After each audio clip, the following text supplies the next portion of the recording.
পিতলের ঝুলনা বা ছাতা, এটা বিগ্রহের উপরে বা আপনার শোপিস হিসেবে ব্যবহার করতে পারবেন। এটা ঝুলে রাখতে হয় এভাবে। খুবই সুন্দর, এটা নকশাগুলো খুবই সুন্দর, নিখুঁত নকশা। এগুলো হাতে নকশা করা, কোয়ালিটি খুবই ভালো। এটার সাইজ আছে আপনার 10 ইঞ্চি। এটা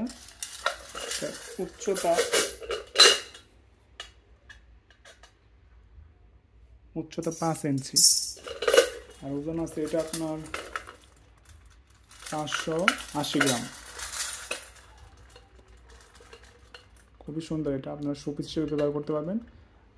আর এটা বিগ্রহের উপরে ছাতা হিসেবে ব্যবহার করা হয়, নিতে পারেন। অর্ডার করতে আমাদের হোয়াটসঅ্যাপ নাম্বারে যোগাযোগ করুন, অথবা আমাদের পেজ আছে শিমুলিয়া কাঁচা পিতল ঘর, পেজ যোগাযোগ করতে পারেন। ধন্যবাদ।